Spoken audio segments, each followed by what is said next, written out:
and maybe you can learn a few things from Proverbs. It is an interesting book. And would somebody read that paragraph at the top of page 29? The book of Proverbs is a collection of very wise sayings from the wisest man who ever lived. These sayings and truisms will help us to live better Christian lives if we only learn to follow them. In this lesson, we will learn about the Proverbs and try to understand how to integrate them into our lives. Okay, thank you. Mm-hmm. Um, so a proverb, let me give you the first blank there under general thoughts. A proverb is just simply a wise saying, is what it is. It's a little bit different um, than other parts of Scripture, and we'll get to that. But it's basically just a wise saying. The second sentence says it is usually short, it is easy to remember, and it's often rhythmic. Um, Not always, but Proverbs again and again um, are pretty short.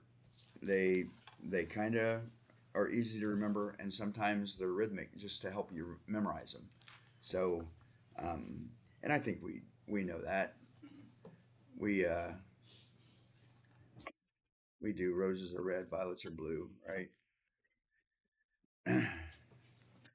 Don't get in my face or I'll punch you. You know, and all kinds of nice little proverbs. It's easy to remember.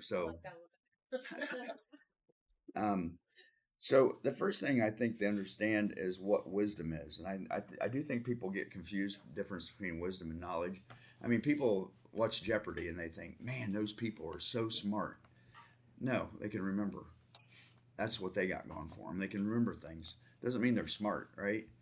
Um, but wisdom, knowledge. What is knowledge? Knowledge is basically the ability to learn and retain facts. That's what people in Jeopardy have. It's it's just the ability to learn and retain facts. And it comes naturally to some people, and some people even say it's kind of like a spiritual gift. But um, some people learn and are able to retain what they've learned. I mean, they can read something and they get done. They've got it for life. You know, they can recall stuff. I know when I watch Jeopardy, I don't watch it very often, but when I watch it and they give the question to the answer, I agree with them, you know, every Yeah. time, but I don't very rarely get one.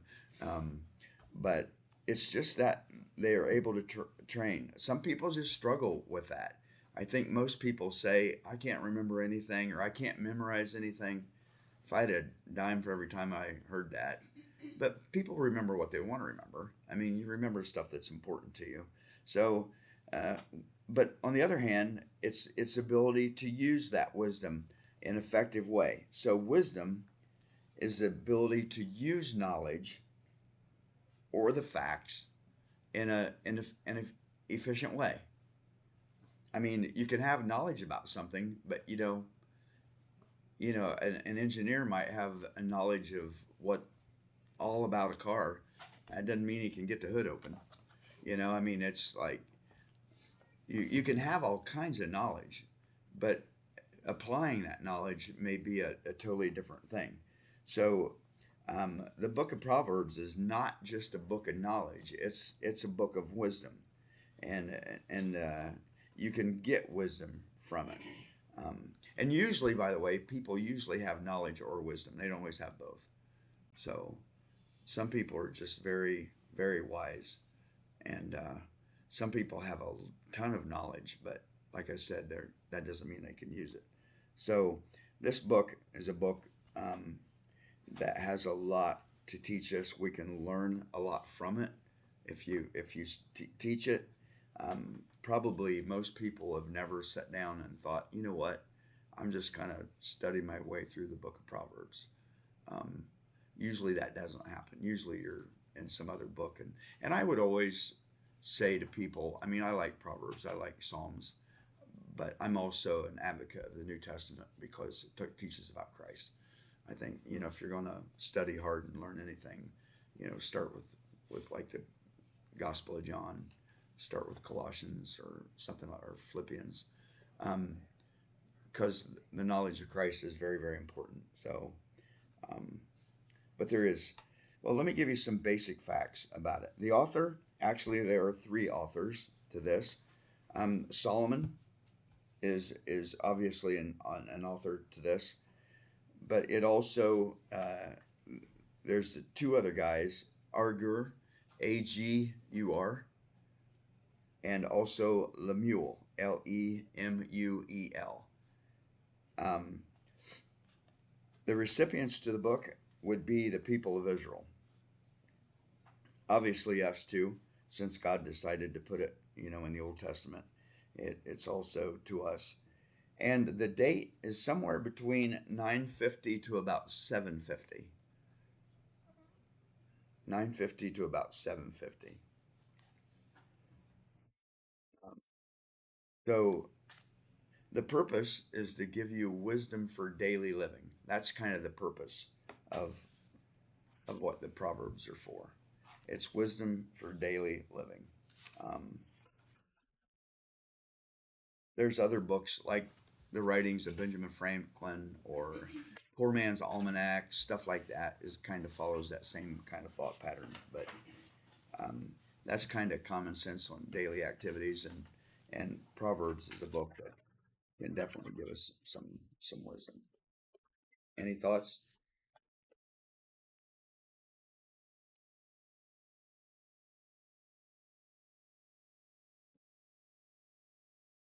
Okay. Understanding the book of Proverbs. The first blank. It is not to show the attributes of God. It is not.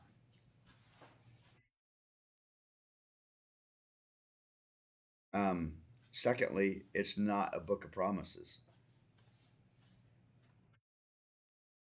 I mean, this book is not a book about God. It's a book about how to live wisely. It's not a book of God's promises. It's not that. Um, there are many proverbs in the book that quote promises, so to speak, but they're not promises. Think of it this way: if God makes a promise, it's going to come true, without question. Anytime in the Scripture God is the author of the promise, then it's going to come true. In Proverbs, what we see is more of the the fulfillment of the proverb might depend on us. Um, so instead, in your book there, the book of Proverbs is the book of truisms, and I don't think a lot of people actually know that it's a book of truisms. Um, and we'll talk more about that here in a minute. Um, and basically, what a truism is, if you want another note on that, basically a truism is what would normally happen if certain things, uh, under certain circumstances, is kind of what it means. If certain conditions are met, this is what would happen. So, I mean, sometimes it's taught as a book of promises, and people claim some of them as absolute, but the true intent of the book is to be just simply wise sayings, is what the true intent of the book is. So let me give you some examples. The first one I'll give you is chapter 11, verse 14. Somebody read that.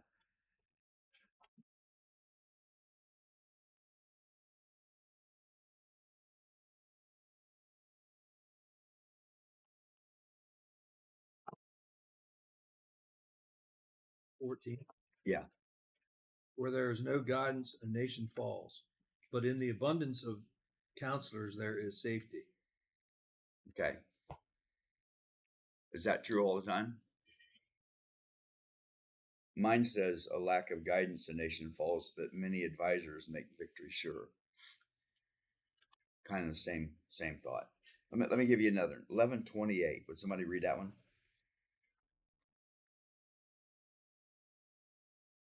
Trust in his riches shall fall, but the righteous shall flourish as a branch. Okay, is that true? Do those people that trust in the riches, do they always fall? Not always. No, not always. How about 13:11? Wealth gained hastily will dwindle, but whomever gathers little by little will increase it.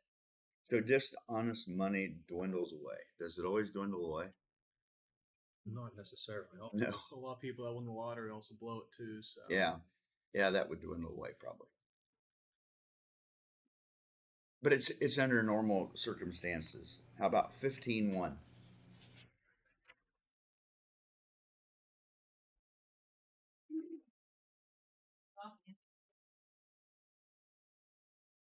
Okay, is that always true? I mean, there's some people you can talk general to them and they're going to be mad no matter what, right? And a harsh word doesn't always stir up anger, but it's very likely that it will, right? So, do you see what I mean by truisms? They're under normal conditions. This is what would happen. Um, how about one more? 22:6.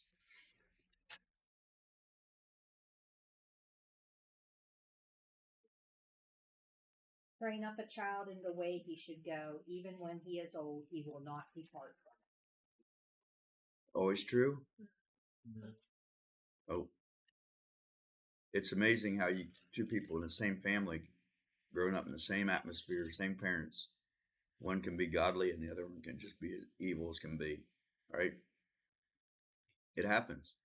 So, but usually, if the parents are godly and they train up a child, to love the Lord, usually that child will. I mean, they might stray for a while, but any thoughts? I guess another example could be how medically, a human has 2 arms and 2 legs, but occasionally someone with 3 arms or 3 legs is born. So Mhm. Yeah. Okay, the exception to the truism rule. Some proverbs are promises. These proverbs are an exception to the rule. How do you spot these? And this is what I said earlier. When God is the action of the proverb, it's a promise. When God is an action of the proverb. And so let me give you some proverbs again. When somebody reads 6:16,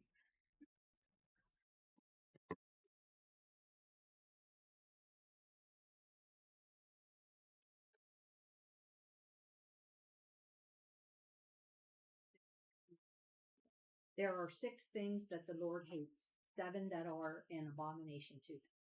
is that true all the time? It is. It's God. This is what it says. There are 6 things the Lord hates, and 7 that are detestable or abominable to him: haughty eyes, a lying tongue, hands that shed innocent blood, and on. God's always going to hate them. I mean, if God doesn't change, so the action is God. Um, Why does it say there are 6 things that he hates, but 7 are an abomination? I don't know. I'd have to look into that actually. Maybe a detestable thing is a little bit different than something he hates. 1, 2, 3, 4, 5, 6, 7. So maybe a man who stirs up dissension among his brothers is the detestable or the abominable one to him. God's always going to hate all of them, right? I mean, all of them are wrong. They go against what God believes. So, how about 11:1?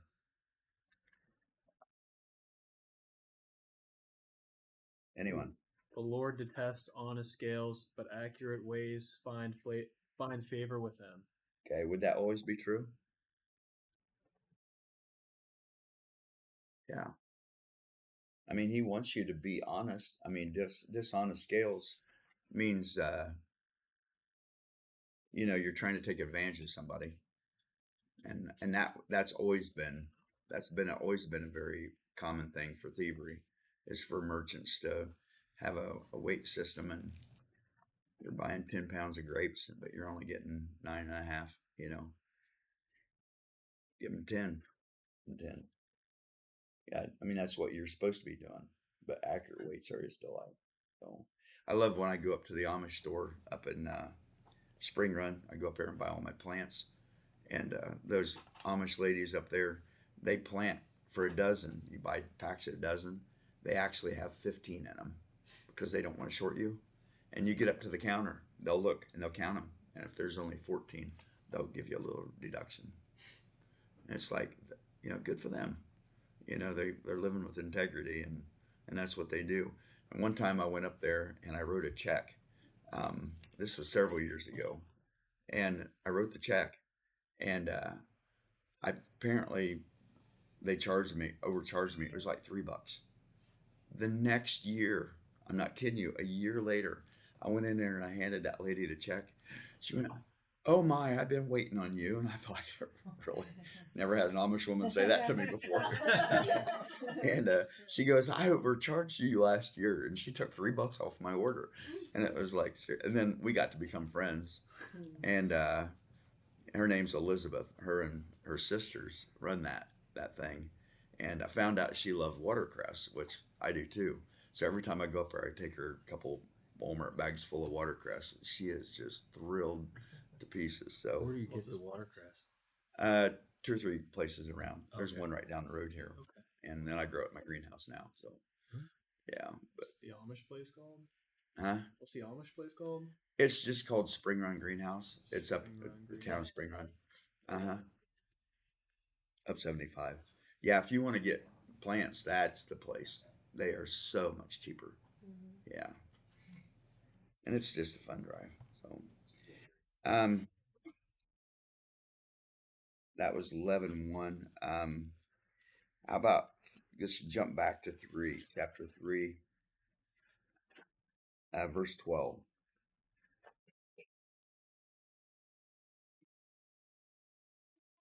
Love us be corrected, even as a father the son in whom he delights. Yeah. Does the Lord discipline those he loves? Yeah, even the New Testament says that. So, then jump back to 22 or 3:5. Let's look at 3:5. It's right there. 5, 3, 5. 5. Go. So you're good.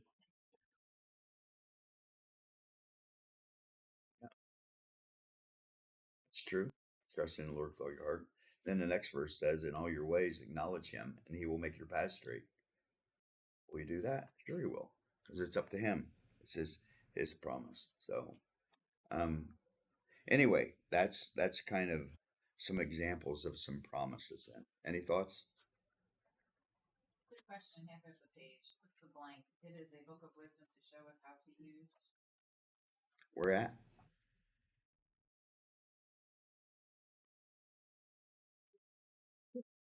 Oh, I'm sorry. It's a book of wisdom to show us how to use knowledge. I'm sorry. Yeah, I skipped over that. What about the one above it? If I was a little wiser, I wouldn't have missed that. It shows what normally happens when a certain set of conditions are followed.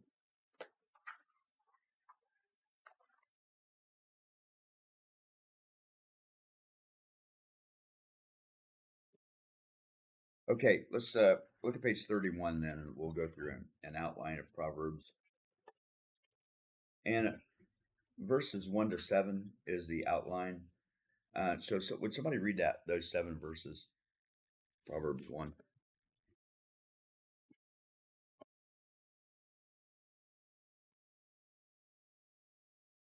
Proverbs of Solomon, the son of David, king of Israel.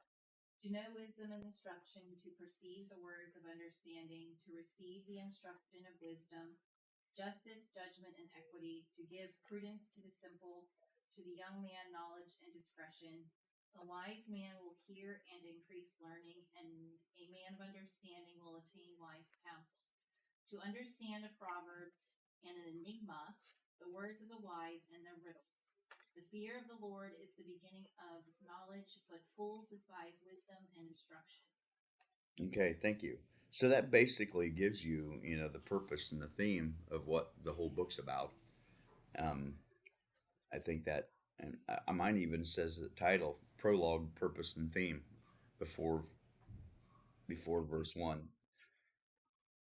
Mine says the beginning of knowledge. Hmm. So that's the introduction. That's number one. Is just the introduction. The second part to it is contrast. And I don't know if you've ever known how the Proverbs are laid out, but uh, Proverbs beginning with verse 8 of chapter 1 all the way through chapter 9, verse 18 are contrasts. And these are between the contrast between wisdom and folly, so to speak. So almost 8 chapters, the author explains the difference between what's smart and what's not smart. You know, what's wise, what's foolish. You know, and he just kind of does it again with all different kinds of illustrations, and he just keeps repeating it again and again, over and over. If you do this, you'll do this. You know, if you're wise, you'll do this. If you're foolish, you'll do this. And it just kind of it's a warning. Um, it's a warning in a lot of ways. And so um, verse 8 says, "Listen, my son, to your father's instruction. Do not forsake your mother's teaching." And um, they they just kind of contrast again, um, what wisdom does and what folly does. Um, like you look at chapter 1, verse 32, "For the waywardness of the simple will kill them, and the complacency of fools will destroy them." So, you know, it's just again and again all the way through. These are just kind of the contrasting proverbs. And then number 3 are the Proverbs of Solomon. And this is chapter 10, verse 1 through 24:34. And there's just a lot of proverbs that are simply collected by Solomon's men, uh, put together.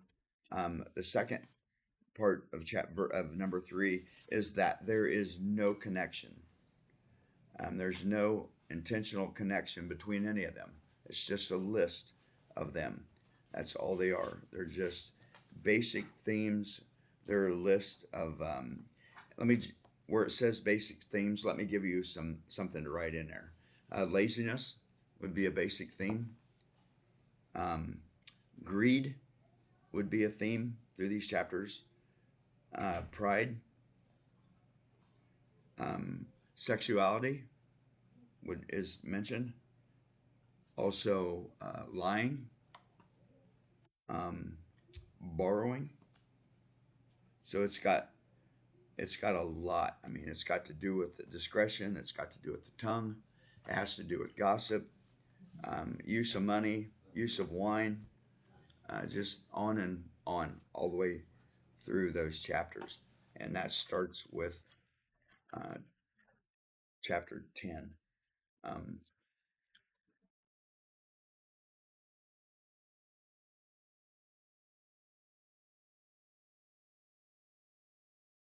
so it's wise, but these are basically the Proverbs of Solomon. And like I said, every one of them is a little bit different than the next, but they there is a lot of wisdom in that. They're the Solomon Proverbs. Yeah, That there's the Proverbs of Solomon. Hmm. Yep, and there's no connection. That's the blank. There's no connection. And then connection. within that, you start with chapter 10 um, through 15, not all the way to 24, like all of Solomon's, but just chapters 10 to 15 are what's called the but Proverbs. That's one T, by the way. But Look and see how you Proverbs. spelled that. Yeah. So, like chapter 10, verse 4, lazy hands make a man poor, but diligent hands bring wealth. That 3-letter word is in there. So these are just Sometimes. the but Proverbs, and they're contrasting Proverbs as well, mostly. Number 4 are Proverbs copied by Hezekiah's men. Hezekiah's men. And these are 25 to 29.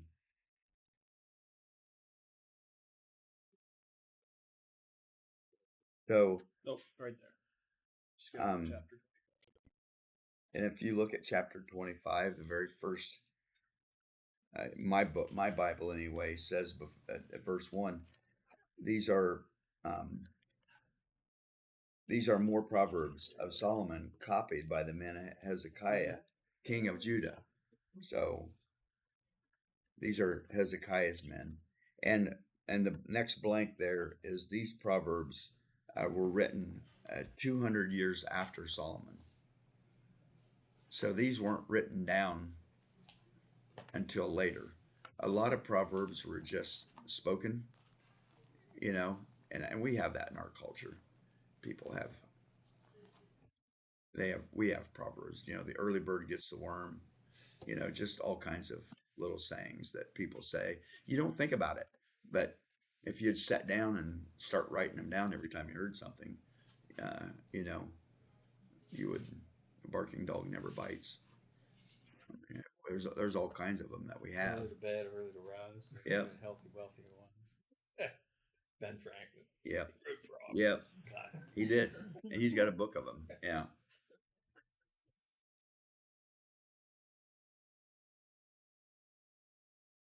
Um, so these were written a long time after Solomon. Number 5 is the wisdom of King Agur, Agur, and that is Proverbs 30.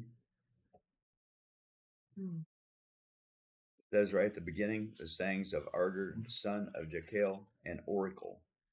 And oracle is says or jackal of Massa. So an oracle is usually someone that gives wisdom or someone that has some kind of divine wisdom. Um, in your book there it says there's nothing known about this king. His name means collector, is what it means, collector. And some would suggest that Agur is just another name for Solomon.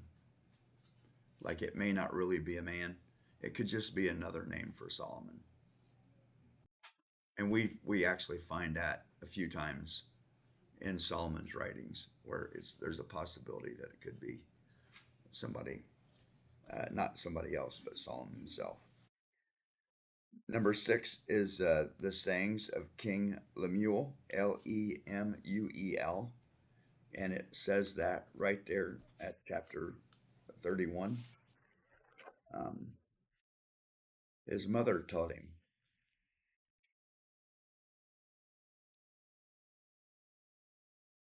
Verse 3, do not spend your strength on women, your vigor on those who ruin kings.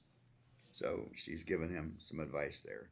Again, nothing's known about this king. His name means devoted to God. That's the blank, devoted to God. And guess what some would suggest? As Solomon. Yeah, just use another name. There's a lot of people have two names, you know, or, you know, that's true. Right? Laura, your dad, Bud. I don't know where that came from. His real name is George, but. It's my grandfather's little buddy. Huh? He was Oh, that it.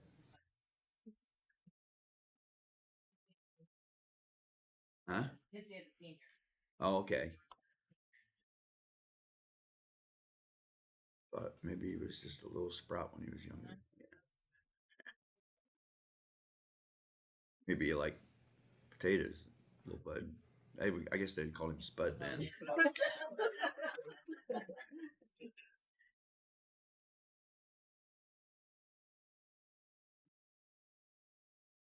The epilogue is in Proverbs 31 as well. They're the last part of that, beginning of verse 10.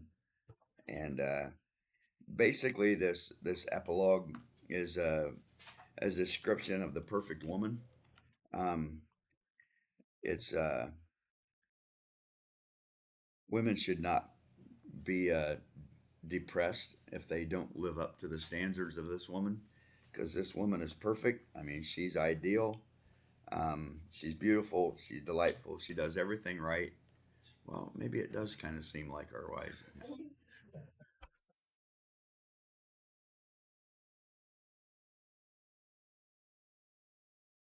It's a pretty lofty. Um, it's a pretty lofty woman. Um, it's not intended to be um, the standard for women to live by. It's just a lot of wise things that um, that talk about the most perfect woman.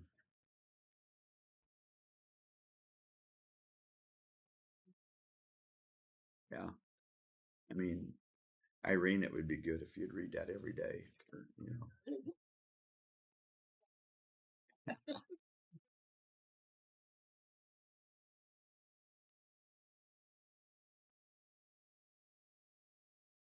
verse 29. Many women do noble things, but you surpass them all. You're the top woman. So, and then of course 30 is really good. Especially if you're really ugly. Charm is deceptive and beauty is fleeting, but a woman who fears the Lord is praised. Somebody asked me one time how much makeup should a woman wear, and I said, well, depends on how ugly she is. You need it, spread it on, baby. What did yours say? Beauty is fleeting or something? What did Yeah, yours say? beauty Mine is says fleeting. beauty is vain. That's what mine Vain. Dan's proverb. Yeah, yeah. Well, beauty. I mean, I find it amazing how people today are trying to they beat beat age. These people. Christy and I saw some lady the other day somewhere. I mean, it's obvious she had facial surgery, and she had to look better before. It's like why do it? I mean, a person that has a good heart is worth more than anything. So Session, they do. people do things to their bodies. I remember seeing Kenny Rogers before he died somewhere. I didn't even recognize him. It's like you got to be kidding me. It didn't work. No. Huh?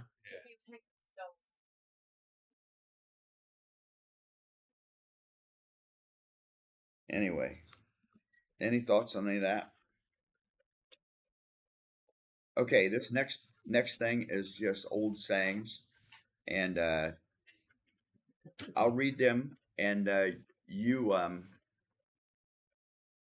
if you know what these are, you can answer. Um, but just try to guess them. They are they're it's just to see if you can decipher what's being said. The first one, a canine which gives vent to its sentiments by a series of vocal effects seldom finds use for his bicuspids. Barking dog never bites, but yeah, right at that. Good job. The second one, when using abandonment or acceptance of an idea or course of action, one should also follow his own directives.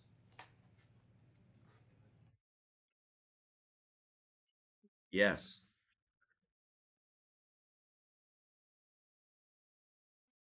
Okay, number three, those who possess unusually little mentality frequently project themselves precipitatively into situations where winged eternal likenesses of man hesitate to preambulate. That's an easy one.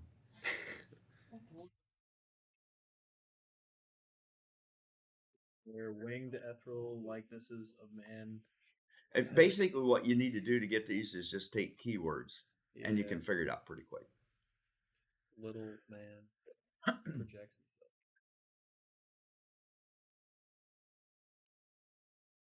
himself. You'll know it when you hear it. Anybody?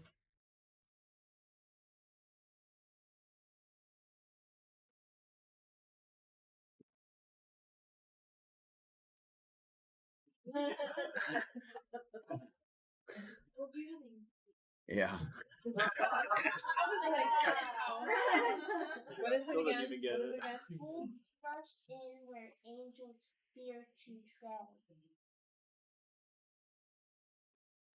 Okay, evidence to whether the custard is edible is determined upon consumption. Proof is in the pudding. There you go. Good job. Egotism prophesies the speedy effect of the law of gravity. Yeah.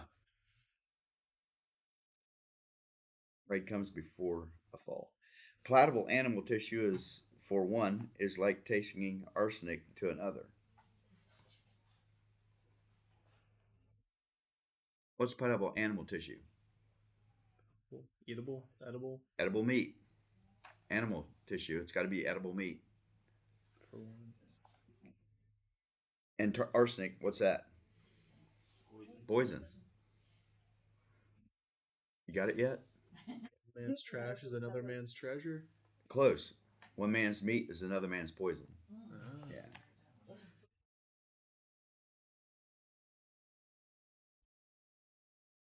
Deviation from the ordinary or common routine of experience is what gives zest to a man's cycle of existence.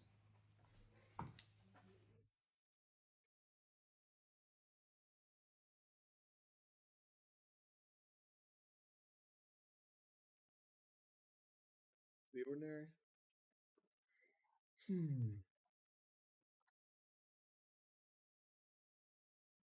Keep thinking. Ordinary. Common root. So saying that Deviation from the ordinary or Doesn't- common. doesn't want to live the ordinary.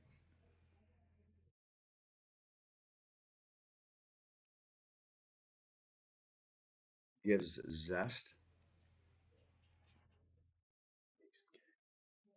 Give up. Yeah. What is it, Holly?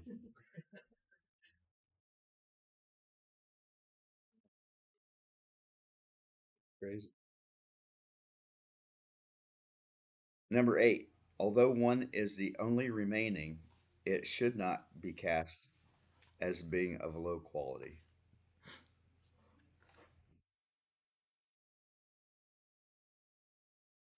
Yeah. Yeah.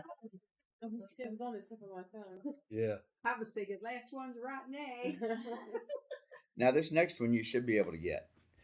Avoid calculating the possible number of your juvenile poultry before the usual period of Don't check. incubation. Count your chickens before they hatch. Yes, you got it. And a moving projectile does not attract leafy growths.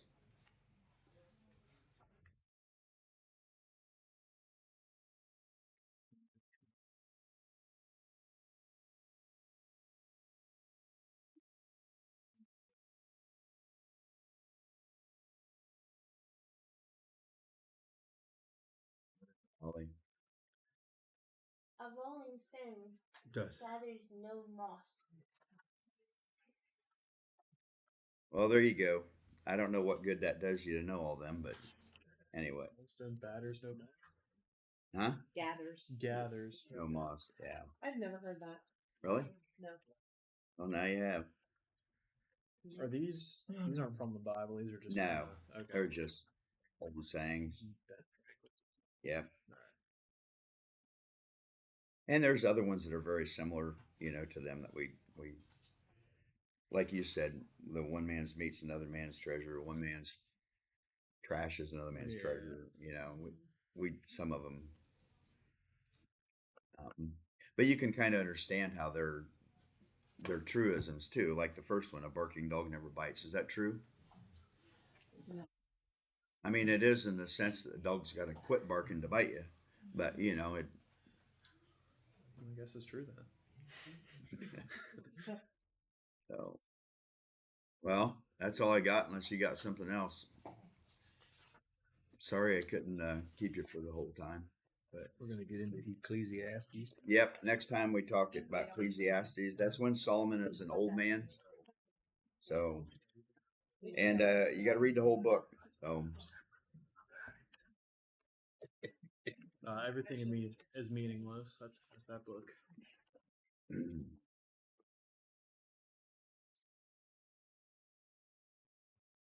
Well, that was kind of fun.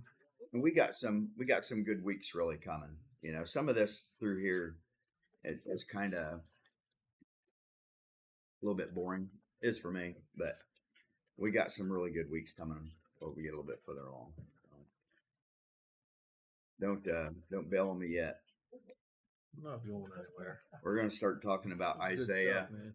and talking about prophecy and some stuff like that. It's like, Okay. and some of those weeks actually are very long, so we're going to make up for it. That was on the together. Ooh. That looks like a hot mess. Oh my goodness. Puzzle. Can you imagine putting that thing? Take me years.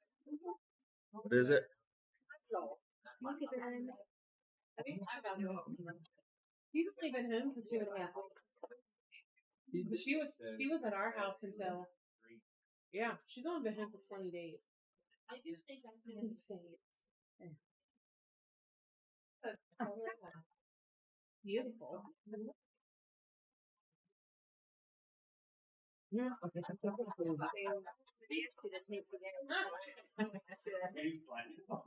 Doesn't matter. I can be trusted. She doesn't know she wants me to trust me to take the eggs home. Well, you're probably more trustworthy than me. I drop everything out. Hardware, working at home, working. Yeah, I just drop stuff all. I feel like I do that. The older I get, the more I drop stuff. You call that I think that's to some degree. I'm really bad with phones. This phone here, I had this phone. I've had it about 3 years now. Yeah. The phone before this one, the second day I had it, I dropped it and cracked the screen. The phone before that one, I broke it the first day I had it. You gotta get one. Well, you have it in that case now. I won't have a phone without one No, of I these. won't either. And I dropped this, and this one's cracked. This OtterBox, dude, that thing is awesome. You can ask. I drop this all the time, and sometimes it's hard. Yeah. It's amazing. That little bit of plastic around there really saves it. Yeah. Yeah, I drop everything. I like this one because I can put stuff in it. That is nice. Yeah. What's up with the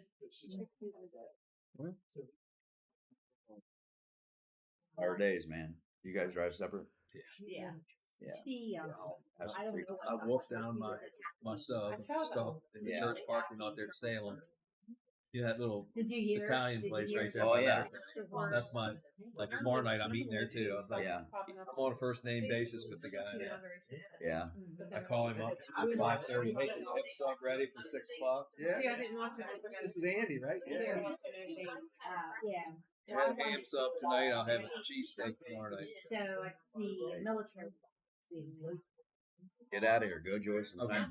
time alone, man. All right, man. I will see you. I can't do that. You gonna be around tomorrow night? Pills all day. What is tomorrow night? Tomorrow is Thursday. He said, "Mike, Oh, yeah. it's gonna Rachel kill have a me, meeting. but her feet are I don't know if I'll be here. I think Kristen will be, but Because the whole time I'm thinking, she's walking in them full-range stiletto heels everywhere she goes. Deals